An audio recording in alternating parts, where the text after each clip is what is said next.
اذان کے کلمات سے کسی کو تکلیف ہو یہ وہ ذاتی مسئلہ ہو سکتا ہے. لاؤڈ اسپیکر کا بیجا استعمال واقعی غلط ہے، لیکن 2 منٹ کی آواز سے ان کو تکلیف ہو رہی ہے. پوجا میں، دیگر مراسم میں جیسے شادی بیاہ، جلسے جلوس میں ڈی جے کا استعمال ہوتا ہے جو ہاتھ والوں کے لیے نقصان دہ ہے. بے تحاشا بازوں کی آواز ہوتی ہے جو انسان کی زندگی کے مسائل کے لیے ایک نقصان دہ چیز ہے. ان پر کسی کو کوئی تکلیف نہیں ہوتی. اذان کے لفظ کو ٹارگٹ بنا کر کسی چیز کے مطالبہ کرنے کا واحد مقصد یہ ہے کہ تمام لوگوں کے روزہ. اگر آپ کے پاس غیر مسلم آتے ہیں تو خوشیوں میں ان کو مبارکبادی دیجیے، اپنی طرف سے عید کی مبارکبادی دیجیے، اپنی خوشیوں میں شامل کیجیے. یہ بھارت وشال صرف آپسی بھائی چارگی، ملنساری، ہم آہنگی کی بنیاد پر ہی یہ بھارت وشال تھا. میں مسلمانوں سے گزارش کروں گا کہ وہ اشتعال میں نہ آئے، مائک کا استعمال اپنی ضرورت کے تحت کریں، کسی بھی انسان کے اکسانے پر اکسے نہیں، چاہے وہ ہنومان جینتی کا موقع ہو، مہاویر رام نومی کا موقع ہو. نمسکار آداب، آپ دیکھ رہے ہیں انڈیا نیوز. میں آپ کا دوست نور عالم. جیسا کہ آپ جانتے ہیں کہ پورے ہندوستان میں جس طرح سے مہنگائی سر چڑھ کے بول رہی ہے اور بے روزگاری کا بھی معاملہ ہے، اس دوران دیکھا جا رہا ہے کہ یوپی چناؤ کے بعد جس طرح سے دیش بھر میں مذہب کے نام پہ سیاست ہو رہی ہے اور خاص کر مسلمانوں کو، مائنورٹی کو ٹارگٹ کیا جا رہا ہے، کبھی حجاب کے نام پہ ہو تو کبھی لاؤڈ اسپیکر پہ ہو رہے اذان کے معاملے کو لے کر کے ہو. تو ابھی ہم لوگوں نے دیکھا رام نومی پہ جس طرح سے تشدد ہوا، وائلنس ہوا. 2 دنوں پہلے جس طرح سے ہنومان جینتی کے موقع پر جس طرح سے جہانگیر پوری میں جو تشدد ہوا، اس معاملے کو لے کر کے ہم بات کریں گے کمیٹی کے جامع مسجد کے خطیب و امام مولانا سیف اللہ علیمی صاحب سے، جو پورے ہندوستان گیر میں اپنی تقاریر اور اپنے بے باک پن کی وجہ سے جانے جاتے ہیں. مولانا صاحب، آپ کو انڈیا نیوز میں بہت بہت سواگت. شکریہ حضرات کی آمد کا.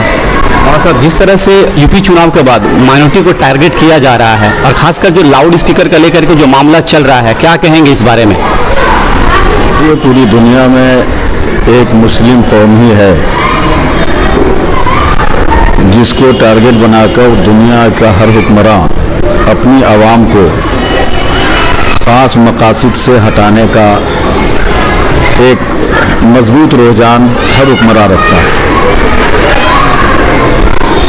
یوپی الیکشن کے جو نتائج آئے، یقیناً بھاجپا جیت گئی، مگر حقیقت یہ ہے کہ اگر سیٹ بائی سیٹ وشلیشن کیا جائے تو اس کو اپنی جیت کا آدھار بہت مضبوط نظر نہیں آتا.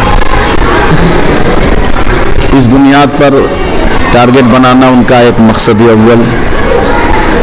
دوسرے یہ کہ پیٹرول، ڈیزل، سبزی، خوردنی کے تمام چیزیں، زندگی کے تمام وسائل میں استعمال ہونے والی تمام چیزوں کا دام اتنا زیادہ بڑھ گیا کہ عوام الناس کو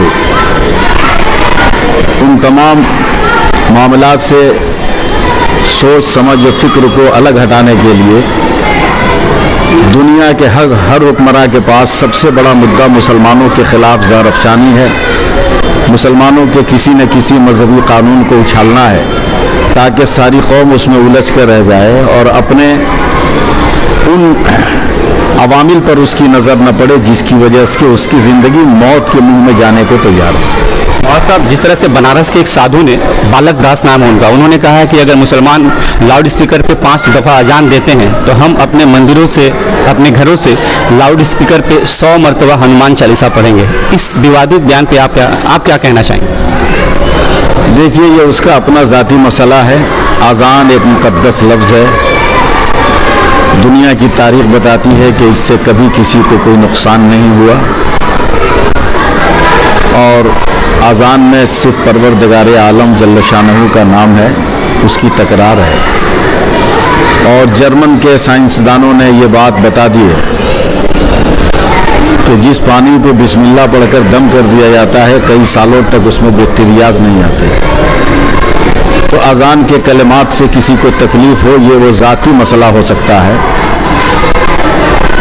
لاؤڈ اسپیکر کا بیجا استعمال واقعی غلط ہے، لیکن 2 منٹ کی آواز سے ان کو تکلیف ہو رہی ہے. پوجا میں، दिगर मरासिम में जैसे शादी ब्याह जलसे जुलूस में डीजे का इस्तेमाल होता है जो हार्ट वालों के लिए नुकसानदेह है। बेतहाशा बाजों की आवाज़ होती है जो इंसान की ज़िंदगी के मसाइल के लिए एक नुकसानदा चीज़ है, उन पर किसी को कोई तकलीफ़ नहीं होती। अज़ान के लफ्ज़ को टारगेट बनाकर किसी चीज़ के मुतालबा करने का वाहिद मकसद ये है कि तमाम लोगों के रुझानात को एक मुद्दे की तरफ फेर दो ताकि ज़िंदगी के सारे मुद्दे उसके में गुम हो जाएं और वो अपनी रोटी सेकते रहें और अपने मकासद को हल करते रहें। वहाँ सब बात ऐसी है कि देखा जा रहा है एक स्टेट में नहीं, हर स्टेट में कहीं ना कहीं इस तरह की बातें हो रही हैं। हाल ही में अभी राज ठाकरे का भी एक बयान आया था और उन्होंने अपने राज्य सरकार को यह अल्टीमेटम दिया है कि अगर राज्य सरकार तमाम मस्जिदों से अगर लाउड स्पीकर नहीं उतारती है, 3 मई का अल्टीमेटम दिया है, तब अगर नहीं उतारती है तो उनकी टीम 3 मई के बाद एक्शन लेगी, वो काम करेगी। तो अगर ऐसा होता है तो वहाँ सब हम लोग किस तरफ जा रहे हैं, कहाँ जा रहा है हमारा देश? राज ठाकरे जी बुझते चिराग की लौ के मानिंद हैं। सियासी इमेज, सियासी अहमियत उनकी ख़त्म हो चुकी है। किसी की वाहवाही लेने के लिए वह ऐसे हथकंडे इस्तेमाल कर रहे हैं। उनके बेतहाशा माइक के इस्तेमाल से न भारत का कल्याण होने वाला है, न मुस्तकबिल में होगा, न अभी होगा। जहाँ तक मजहबी मामलात का सवाल है, मज़हब के किसी काम में न मुसलमानों ने कभी रोक लिया है, न कोई शरीफ हिंदुओं को कोई तकलीफ़ होती है। ये एक नई नस्ल है जिसको फिस्ताई ताकतें, फ़िरका परस्त ताकतें इस बात पर वरगला रही है कि वो कट्टरपंथी का सबूत दें और बेवकूफ़ी में अनाप शनाप बकना उनकी आदत। जैसे अभी मोहन भागवत जी ने एक जुमला कहा कि हम 15 से 20 बरस में अखंड भारत बना लेंगे। हम उनको धन्य करते हैं कि वो बना लें, अखंड भारत बना ले, 5 बरस में बना ले, इसलिए कि अखंड भारत का वो माना ही नहीं जानते। अखंड भारत का मतलब ये होता है कि उसमें श्रीलंका है, उसमें मालदीव है, उसमें पाकिस्तान है, उसमें बांग्लादेश है, उसमें नेपाल है, श्रीलंका है, तब जाकर अखंड भारत बनेगा। बना ले, मैं उनको धन्य करता हूँ। अगर वो अखंड भारत बना लेंगे तो फिर तो मुसलमान ज़्यादा हो जाएंगे। उनको कहना कि हिंदू राष्ट्र बनाएंगे। तो अखंड भारत का लफ्ज़ उन्होंने कहा, हिंदू राष्ट्र कैसे बना लेंगे? जब अखंड भारत बनाएंगे तो तादाद मुसलमानों की ज़्यादा होगी, तो अखंड भारत कैसे बना लेंगे? ये सब सिर्फ एक हंगामी सूरत हाल है। 2024 के इलेक्शन को गर्म रुख देने के लिए, गर्म मुद्दा देने के लिए मैं मुसलमानों से गुजारिश करूंगा कि वो इश्तियाल में ना आए, माइक का इस्तेमाल अपनी ज़रूरत के तहत करें, किसी भी इंसान के उकसाने पर उकसे नहीं, चाहे वो हनुमान जयंती का मौका हो, महावीर रामनवमी का मौका हो, मुसलमान अमन व शांति के साथ रहें। भाईचारगी हमारे नबी का दरसे हयात है।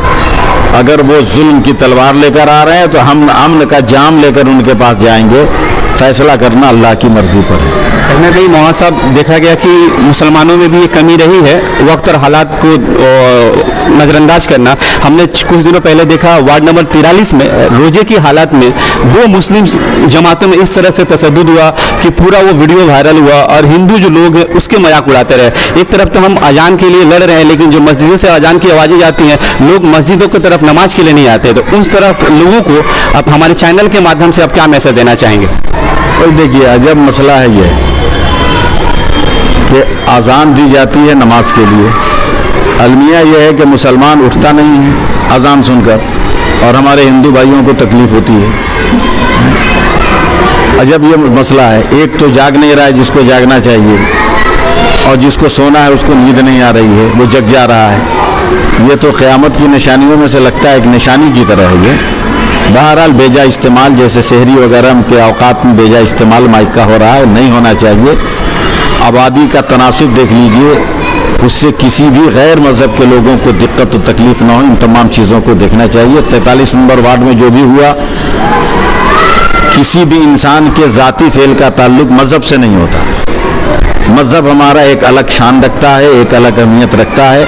मज़हब के दस्तूर को किसी की ज़ाती फ़ेल पर या ज़ाती कारनामे पर नहीं तोला जा सकता है। उस झगड़े से मज़हब का कोई ताल्लुक नहीं। वो टोपी पहनकर मुसलमान थे, वो टोपी पहनकर गैर मुस्लिम थे, क्या थे मैं नहीं जानता। न जुमा की नमाज़ पढ़ते हैं, न पाँच वक्ता नमाज़ पढ़ते हैं। नाम रख दिया कमालुद्दीन बदरुद्दीन, तो क्या वो सिर्फ मुसलमान हो जाएंगे? बस उनका नाम है आधार कार्ड में मुसलमान का, और इसके अलावा कुछ नहीं। आने वाले ईद के मौके पर हमारे चैनल के माध्यम से शायद मुलाकात हो ना हो, ईद के लिए हमारे मुस्लिम भाइयों को क्या मैसेज रहेगा? अमन व शांति के साथ अपने त्यौहार को मनाएं, नबी की सुन्नत के सांचे में ढलकर बनाएं। अगर आपके पास गैर मुस्लिम आते हैं तो खुशियों में उनको मुबारकबादी दीजिए, अपनी तरफ से ईद की मुबारकबादी दीजिए, अपनी खुशियों में शामिल कीजिए। ये भारत विशाल सिर्फ आपसी मिल भाईचारगी, मिलनसारी, हम आहंगी की बुनियाद पर ही ये भारत विशाल था, ये भारत विशाल है और ये भारत विशाल रहेगा।